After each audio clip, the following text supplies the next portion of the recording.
بسم اللہ الرحمن الرحیم نحمدہ ونصلی ونسلم علی رسولہ الکریم اما بعد فاعوذ باللہ من الشیطان الرجیم بسم اللہ الرحمن الرحیم لن تنالوا البر حتى تنفقوا مما تحبون وما تنفقوا من شیء فإن اللہ به علیم صدق اللہ العظیم۔ چوتھے پارے کے آغاز میں اللہ تبارک و تعالی نے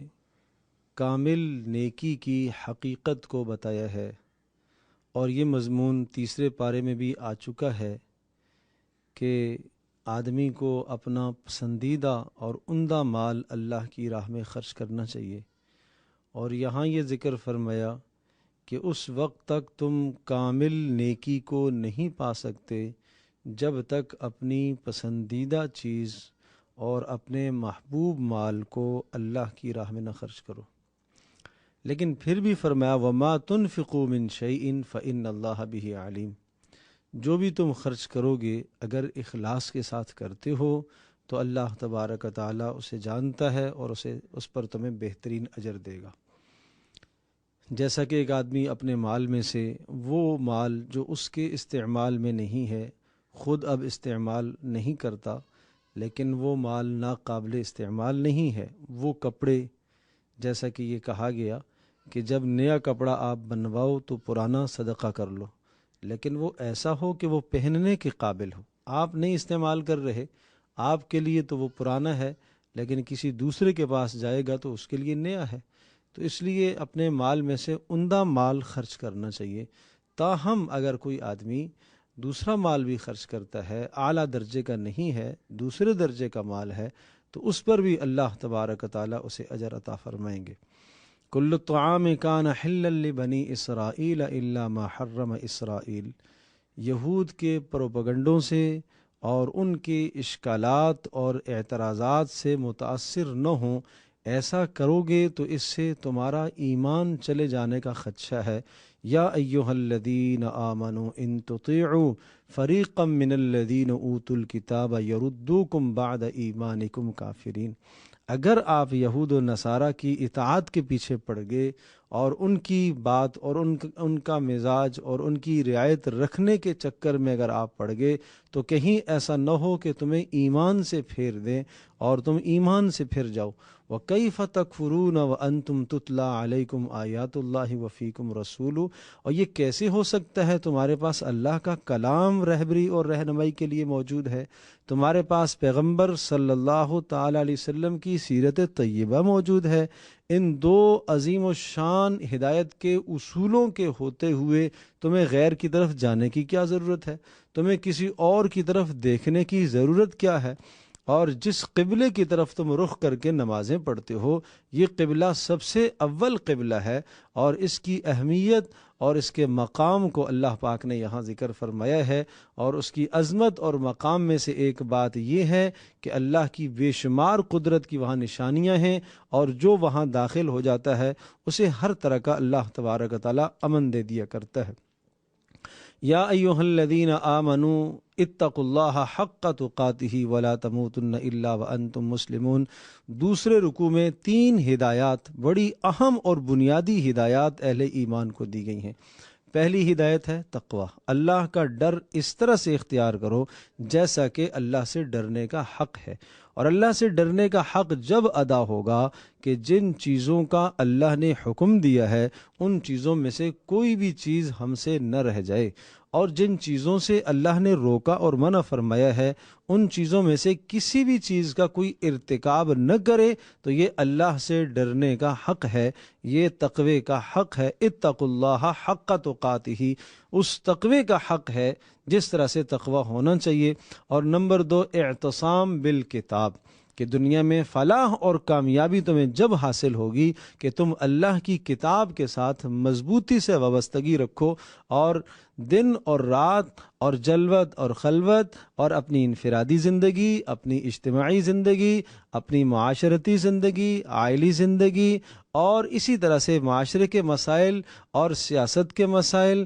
زندگی کے تمام شعبوں میں اللہ تبارک تعالیٰ کی کتاب یعنی قرآن مجید، اس کو مضبوطی سے تھام لو، اور اس میں جو قوانین زندگی گزارنے کے دیے گئے ہیں وہ تمہارے لیے بہترین قوانین ہیں۔ وَاعْتَصِمُوا بِحَبْلِ اللَّهِ جَمِيعًا، اللہ کی رسی کو مضبوطی سے پکڑو، اور اللہ کی رسی سے مراد قرآن مجید ہے، اور یقیناً یہ وہ رسی ہے جس میں ٹوٹنے کا تصور نہیں، اس کا ایک سرا اللہ کے ہاتھ میں ہے جس کے چھوٹنے کا تصور نہیں، اور دوسرا سرا آپ مضبوطی سے پکڑ لیں تو یقیناً اللہ پاک آپ کو فلاح اور اللہ پاک آپ کو کامیابیوں سے ہمکنار فرمائے گا۔ اور تیسری بات یہ ہے عدم تفرقہ، آپس میں کسی قسم کے اختلافات نہ ہوں، چھوٹی چھوٹی باتوں پر اور چھوٹے چھوٹے مسائل پر اختلافات کرنا۔ جب بات تفرقے کی آتی ہے تو اس تفرقے کا تعلق صرف دین کے ساتھ نہیں ہے، جہاں پر بھی کہیں کہا جاتا ہے کہ آپس میں تفرقہ نہ کرو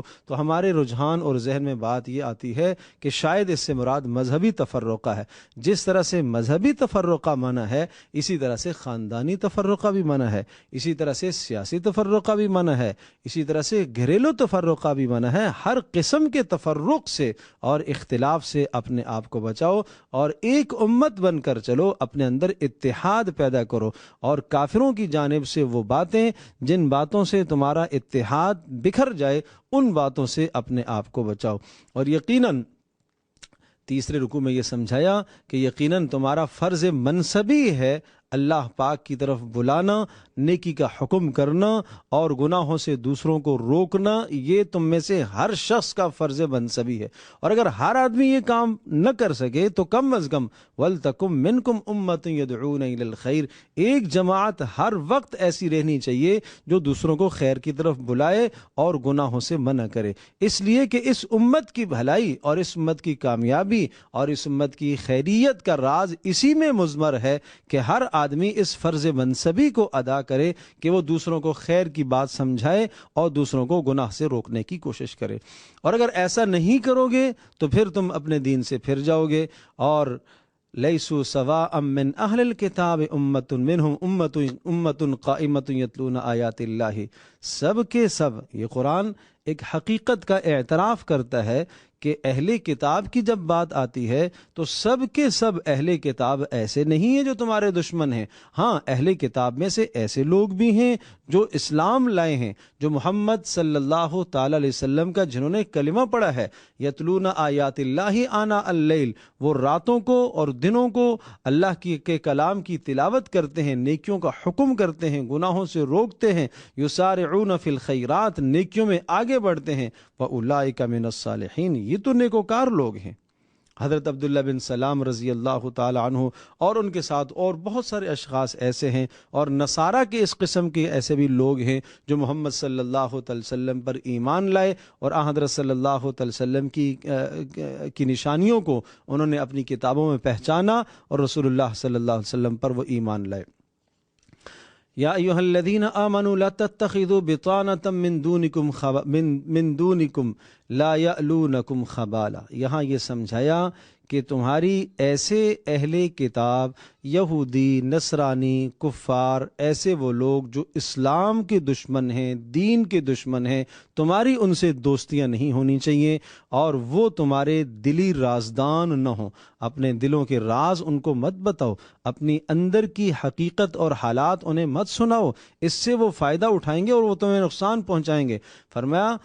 ودوا ما عنتم، تمہاری تکلیفوں پر وہ خوش ہوتے ہیں، قد بدت البغضاء من افواہہم وما تخفی صدورہم اکبر، ان کے چہروں سے اور ان کے منہوں سے تمہارے خلاف نفرتیں ٹپکتی ہیں، اور جو ان کے سینوں میں تمہارے خلاف نفرت ہے وہ اس سے زیادہ سنگین ہے اور خطرناک ہے۔ قد بینا لکم الآیات ان کنتم تعقلون، اللہ کھول کھول کے اپنی آیات کو بیان کرتا ہے۔ ہاں انتم اولائی تحبونہم ولا یحبونکم، تم ان سے محبت کرنا چاہتے ہو، وہ تو تم سے محبت نہیں کرتے۔ وَتُؤْمِنُونَ بِالْكِتَابِ كُلِّهِ، تم تو ان کی کتابوں کو مانتے ہو، تم تورات پر ایمان رکھتے ہو، انجیل پر ایمان رکھتے ہو، زبور پر ایمان رکھتے ہو، آسمانی صحائف پر ایمان رکھتے ہو، اور گزشتہ رسولوں کو مانتے ہو، لیکن وہ تمہاری کتاب پر ایمان نہیں رکھتے، وہ تمہارے رسول کو نہیں مانتے۔ وَإِذَا لَقُوكُمْ قَالُوا آمَنَّا، ہاں ظاہراً تمہارا دوست بننا چاہتے ہیں، اور ظاہر میں تمہارے ساتھ ہمدردیاں ظاہر کرتے ہیں، لیکن وَإِذَا خَلَوْا عَضُّوا عَلَيْكُمُ الْأَنَامِلَ مِنَ الْغَيْظِ، لیکن جب وہ تنہائی میں ہوتے ہیں تو پھر وہ دانت پیس رہے ہوتے ہیں غصے سے، اور آپ کہہ دیجئے قُلْ مُوتُوا بِغَيْظِكُمْ، اپنے غصے میں مر جاؤ، ان اللہ علیم بذات الصدور۔ اور ایک حالت ان کی اور عادت کی ذکر فرمائی، ان تمسسکم حسنۃ تسؤہم، اگر تمہیں کوئی اچھائی ملتی ہے، تمہیں کوئی فتح ملتی ہے، کامیابی ملتی ہے، تو اس فتح پر اور کامیابی پر یہ کافر رنجیدہ ہوتے ہیں، پریشان ہوتے ہیں، اور اگر تمہیں کوئی مصیبت پہنچتی ہے تو اس پر وہ خوش ہوتے ہیں۔ وَإِذْ غَدَوْتَ مِنْ أَهْلِكَ تُبَوِّئُ الْمُؤْمِنِينَ مَقَاعِدَ لِلْقِتَالِ، یہاں سے ایک تسلسل ہے غزوہ بدر اور غزوہ احد کے حالات کا،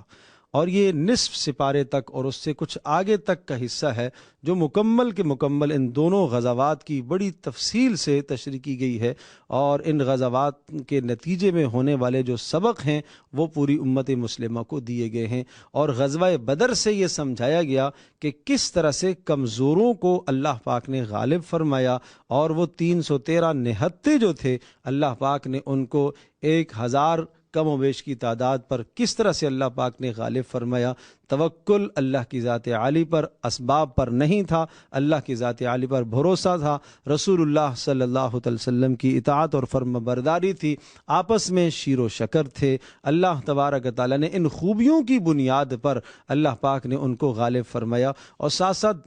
غزوہ احد کے حالات کو ذکر فرمایا کہ وہاں مسلمانوں کو ظاہری طور پر کچھ شکست ہوئی، اور وہ ظاہری طور پر کچھ شکست کیوں ہوئی، اس کے باریک باریک احوال جو تھے وہ احوال ذکر فرمائے، چونکہ ان احوال میں سے ایک حال یہ تھا کہ رسول اللہ صلی اللہ تعالی علیہ وسلم کی منشا کے خلاف ایک امر ہوا، تو یہ سمجھایا کہ رسول اکرم صلی اللہ تعالی علیہ وسلم کی منشا کے خلاف کر کے تمہیں کوئی بھی دنیا میں کامیابی حاصل نہیں ہو سکتی۔ گویا کہ غزوہ بدر اور غزوہ احد ان دونوں کے حالات کو ذکر کر کے یہ سمجھایا۔ غزوہ بدر میں دیکھا اللہ کی مدد کیسے آئی، 100% آپس میں باہمی اتحاد و اتفاق اور رسول اللہ صلی اللہ تعالی وسلم کی خوشنودی اور اطاعت پر جمے ہوئے تھے، اور غزوہ احد کے اندر صرف ایک جگہ پر رسول اللہ صلی اللہ علیہ وسلم کی منشا کے خلاف ہوا، تو اللہ تبارک تعالیٰ نے اس فتح کی ہوئی جنگ کو اور اس حالت کو اللہ پاک نے شکست میں بدل دیا، اور مسلمانوں کو جانی سخت نقصان کا سامنا کرنا پڑا۔ تو یہ سمجھایا کہ رسول اللہ صلی اللہ علیہ وسلم کی اطاعت سے نکل کر تم دنیا میں کہیں بھی کامیابی نہیں پا سکتے۔ اور پھر ان لوگوں کی فضیلت اور ان کے دل جوئی کے لیے بھی یہ ارشاد فرمایا کہ جن سے غزوہ احد کے اندر کچھ غلطی ہو گئی ہے، تو فرمایا فَبِمَا رَحْمَةٍ مِّنَ اللَّهِ لِنْتَ لَهُمْ وَلَوْ كُنْتَ فَظًّا غَلِيظَ الْقَلْبِ لَانفَضُّوا مِنْ حَوْلِكَ فَاعْفُ عَنْهُمْ وَاسْتَغْفِرْ لَهُمْ وَشَاوِرْهُمْ فِي الْأَمْرِ۔ اے نبی، اللہ پاک نے آپ کو مہربان بنایا، اللہ نے آپ کو نرم بنایا ہے، لہٰذا ایسا نہ ہو کہ ان کی غلطی کی وجہ سے ان سے اس قدر آپ اعراض کر لیں کہ ان کے دل دکھیں اور ان کے دل ٹوٹ جائیں۔ نہیں، اپنے معاملات میں ان کو ساتھ شریک کریں، اور مشاورت میں آپ ان کو اپنے ساتھ لیں، اور ان کے لیے استغفار کریں، اور ان کو آپ درگزر کریں۔ یہ صحابہ کے فضائل اور مناقب ذکر فرمائے، اور پھر فرمایا فَإِذَا عَزَمْتَ فَتَوَكَّلْ عَلَى اللَّهِ، بھروسہ آپ کو اللہ کی ذات عالی پر، نہ کسی کی تعداد پر، نہ کسی کے ظاہری اسباب پر، نہ کسی اور شے پر، بھروسہ صرف آپ کو اللہ کی ذات عالی پر بھروسہ کرنا ہے۔ لقد من اللہ، احسان عظیم اللہ کا کہ اللہ پاک نے تمہیں عظیم الشان رسول محمد صلی اللہ علیہ وسلم کی صورت میں عطا فرمایا، اور اسی رسول کی اتباع میں تمہاری کامیابی ہے، ورنہ رسول اللہ صلی اللہ علیہ وسلم کی بعثت سے پہلے تو تم گمراہی میں مبتلا تھے، اور اللہ پاک نے تمہاری مدد فرمائی رسول اللہ صلی اللہ علیہ وسلم کی برکت سے۔ الذین استجابوا للہ والرسول، اور وہ لوگ جو اللہ اور اس کے رسول کے حکم کو ماننے کے لیے ہر وقت تیار رہتے ہیں، ہر وقت اللہ اور اس کے رسول کے حکم پر لبیک کہتے ہیں، ان کے لیے بہت بڑا اجر، اس اجر کا فیصلہ سنایا۔ وَلَا يَحْسَبَنَّ الَّذِينَ يَبْخَلُونَ بِمَا آتَاهُمُ اللَّهُ مِنْ فَضْلِهِ هُوَ خَيْرًا لَهُمْ بَلْ هُوَ شَرٌّ لَهُمْ۔ جہاں دین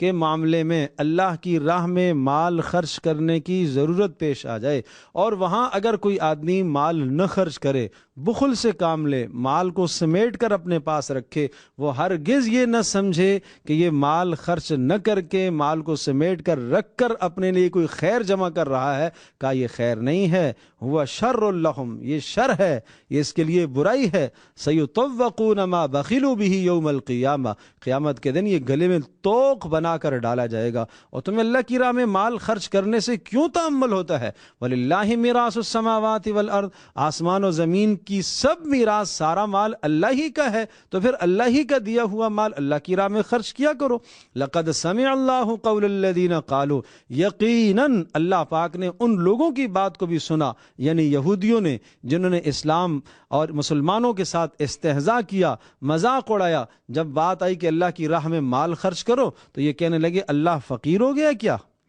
تو فرمایا اللہ پاک نے ان کی بات کو سنا، اور اللہ پاک ان کو اس جرم کی سزا اور اس جملے کی اللہ ان کو سزا دے گا۔ اور پھر اہل ایمان کو یہ سمجھایا لَتُبْلَوُنَّ فِي أَمْوَالِكُمْ وَأَنفُسِكُمْ، تمہارے لیے یہ آزمائشیں ہیں، کبھی تمہیں مال خرچ کرنے کا حکم ہے، یہ امتحان ہے، کبھی تمہارے کسی عزیز کا انتقال ہو گیا، کبھی اللہ کی راہ میں شہادت ہو گئی، جیسا کہ غزوہ احد کے اندر تمہارے ساتھی 70 صحابہ کرام رضی اللہ عنہم اجمعین وہ شہید ہوئے، یہ تمہارے لیے آزمائشیں ہیں۔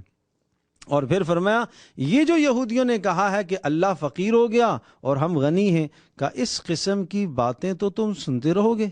یہ تو قیامت تک ہوتا رہے گا، تمہارے دین کا استہزاء کرتے رہیں گے، تمہارے نبی کا بھی استہزاء کرتے رہیں گے، اور اس قسم کے شوشے چھوڑتے رہیں گے، اس قسم کی بیہودہ باتیں تو یہودیوں سے، نصرانیوں سے اور دشمنان اسلام سے تم سنتے رہو گے۔ لیکن حل کیا ہے؟ حل یہ بتایا وَإِن تَصْبِرُوا وَتَتَّقُوا فَإِنَّ ذَلِكَ مِنْ عَزْمِ الْأُمُورِ، تمہیں تو دین پر جمنا ہوگا۔ وہ رسول اللہ صلی اللہ علیہ وسلم کی شان میں گستاخی کر کے امت مسلمہ کو رسول اللہ صلی اللہ علیہ وسلم کی اطاعت سے پیچھے کرنا چاہتے ہیں، تمہیں چاہیے کہ رسول اللہ صلی اللہ علیہ وسلم کی اطاعت اور فرمانبرداری میں جم جاؤ، اور جم کے انہیں جواب دینا چاہیے، اور یہ بہترین جواب ہوگا کہ تم یہ سازشیں اس لیے کرتے ہو کہ ہمارے دلوں سے رسول اللہ صلی اللہ علیہ وسلم کی محبت کو نکالو۔ وَتَتَّقُوا، اور تمہیں ہر وقت گناہ سے بچنا چاہیے، رسول اللہ صلی اللہ علیہ وسلم کی مخالفت سے بچنا چاہیے۔ اس کے بعد سورہ آل عمران کی آخر کی وہ آیات، جن آیات بینات میں اللہ پاک نے ان دعاؤں کو ذکر فرمایا، جس طرح سے سورۃ البقرہ کے آخر میں دعائیہ کلمات تھے، اسی طرح سے سورہ آل عمران کے آخر میں بھی دعائیہ کلمات ہیں، اور وہ بلند ترین مقام رکھنے والے لوگ جو ان کلمات سے دعا کرتے ہیں، سبحانک فقنا عذاب النار، کائنات کو دیکھتے ہیں، کہتے ہیں اے اللہ تو نے اس کو بیکار نہیں بنایا، اے اللہ ہم تیری پاکی کا اقرار کرتے ہیں، اے اللہ ہمیں جہنم سے بچا لے، ربنا انک من تدخل النار فقد اخزیتہ، اے اللہ جس کو تو نے دوزخ میں داخل کیا وہ تو بڑا رسوا ہو گیا اور ظالموں کا کوئی مددگار نہیں۔ اے اللہ ایک پکارنے والے نے پکارا، یعنی محمد صلی اللہ علیہ وسلم نے ایمان کی دعوت دی، اور انہوں نے کہا کہ آمنوا بربکم، ایمان لاؤ، تو ہم ایمان لائے، اے اللہ اس ایمان کے بدلے میں ہمارے گناہوں کو درگزر فرما، معاف فرما۔ کیا فرمایا؟ فَاسْتَجَابَ لَهُمْ رَبُّهُمْ، اللہ پاک نے ان کی دعا کو قبول کر لیا۔ تو یہ اہل ایمان کی دعاؤں کا ذکر ہے، اور آخر میں پھر کامیابی کے پھر 4 اصول ذکر فرمائے، یا ایھا الذین آمنوا اصبروا وصابروا ورابطوا واتقوا اللہ لعلکم تفلحون، دین پر استقامت اختیار کرنا۔ نمبر 2، مقابلے میں جمے رہنا، کافروں کے مقابلے میں جمے رہنا۔ اور نمبر 3، اپنے دین کا تحفظ، دین کی حفاظت، سرحدوں کی حفاظت، نظریاتی سرحدوں کی حفاظت، جغرافیائی سرحدوں کی حفاظت، اور تقوی، اللہ کا ڈر اختیار کرتے رہنا۔ یا ایھا الناس اتقوا ربکم الذی خلقکم من نفس واحدہ۔ اس کے بعد سورۃ النساء ہے، سورۃ النساء بھی یہ مدنی صورتوں میں سے ہے۔ عرض کیا تھا کہ اس میں زیادہ تر خطاب جو ہے وہ مشرکین عرب سے ہے، اور ساتھ ساتھ یہود کو بھی، نصارہ کو بھی، عام مسلمانوں کو، اور مسلمانوں کے ضمن میں پھر منافقین کے بھی احوال بیچ میں جا بجا آئیں گے۔ اور آغاز میں دو بڑے اہم مضمون ہیں: کمزور طبقوں کا خیال رکھو، کمزور طبقے میں عورتوں کے حقوق، اور نمبر 2 یتیموں کے حقوق۔ تو عورتوں کے حقوق بھی بڑے اہمیت کے ساتھ عورتوں کے حقوق ذکر فرمائے، اور وہ یہ کہ عورت کو معاشرے میں ایک اہمیت حاصل ہے، اور وہ ایک اپنی شخصیت کی خود مالکہ ہے، اور اسی طرح سے نکاح کے احکام سنائے۔ اور اگر کوئی آدمی ایک سے زیادہ شادیاں کرتا ہے تو تعدد ازواج کے لیے ضروری ہے کہ باہمی عدل و انصاف سے کام لے، 2 بیویاں، 3 بیویاں، 4 کی اجازت ہے، لیکن اسی صورت میں کہ جب وہ عدل و انصاف سے کام لے، اور جو وہ مہر مقرر کرتا ہے اس مہر کی ادائیگی وہ لازم اور فرض کا درجہ ہے۔ کسی بھی صورت میں مہر کی ادائیگی سے اپنے آپ کو، اپنی جان چھڑانا، یہ ایک اچھے مردوں کا کام نہیں ہے۔ اس کمینہ پن سے اپنے آپ کو بچانا چاہیے، اور ساتھ ساتھ ضعفاء اور اسی طرح سے معاشرے میں جو یتیم ہیں ان کے حقوقوں کو بیان فرمایا کہ ان کے مالوں کا بھی تحفظ کیا کرو۔ اور پھر میراث کے 16 احکام یہاں پر اللہ پاک نے ذکر فرمائے: یوصیکم اللہ فی اولادکم للذکر مثل حظ الانثیین۔ چونکہ عورت اور مال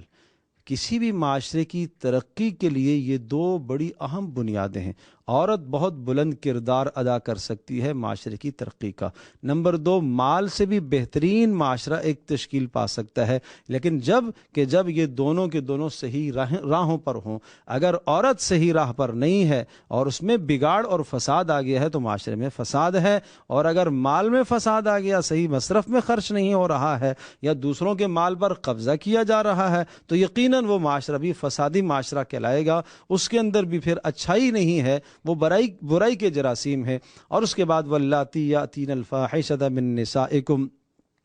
جنسی تسکین کی جو بے راہ روی ہے، اس کے اگر کوئی آدمی بے راہ روی اختیار کرتا ہے تو اس کے لیے اصول اور ضابطے ذکر فرمائے، اور پھر توبہ کی ترغیب دی کہ موت سے پہلے کسی بھی وقت کوئی توبہ کرتا ہے اللہ تبارک و تعالیٰ اس کی توبہ کو قبول کرے گا۔ یا ایھا الذین آمنوا لا یحل لکم ان ترثوا النساء کرہا، عورتوں کے لیے یہ ضابطہ اور اصول سمجھایا کہ دیکھو، عورت کے تم مالک نہیں ہو، عورت کے تم وارث نہیں بن سکتے، یعنی اس کی جان کے تم وارث نہیں بن سکتے، کہ اگر کسی عورت کے شوہر کا انتقال ہو گیا ہے تو اب انتقال کرنے کے بعد اس کو دوسری جگہ نکاح نہ کرنے دو اور اس کے مال پر تم قابض بن کر بیٹھ جاؤ، یہ تمہارے لیے کسی طرح سے بھی زیب نہیں دیتا۔ اور فرمایا اگر تم نے مہر دیا ہوا ہے تو اس مہر کی واپسی کرنا اور واپس لینا کسی طرح سے بھی تمہارے لیے روا نہیں ہے۔ حرمت علیکم امہاتکم و بناتکم و اخواتکم، یہاں سے ان محرمات عورتوں کا بیان ہے کہ کون کون سی عورتیں، جن عورتوں سے تمہارے لیے جو ہے وہ نکاح کرنا جائز نہیں ہے، تو ان کو گویا کہ اس اصول سے سمجھا جائے تو بہت بہتر ہوگا کہ 4 قسم کے یوں سمجھیے کہ اصول سمجھائے۔ ایک، وہ رشتے جو نسبی رشتے ہیں وہ بھی تمہارے لیے حرام ہیں۔ نمبر 2، وہ رشتے جو رضاعی رشتے ہیں وہ بھی تمہارے لیے حرام ہے۔ اور نمبر 3، سسرالی رشتے وہ بھی تمہارے لیے حرام ہیں۔ اور نمبر 4، منکوحہ عورتیں جو کسی کے عقد میں ہیں، نکاح میں ہیں، وہ بھی تمہارے لیے حرام ہیں۔ تو یہ 15 قسم کی محرمات کو یہاں بیان فرمایا، اور ایک ان محرمات میں سے ایک حصہ والمحصنات من النساء 5ویں سپارے کے شروع میں بھی آتا ہے۔ اللہ تبارک و تعالی ہم سب کے لیے سمجھنا عمل کرنا آسان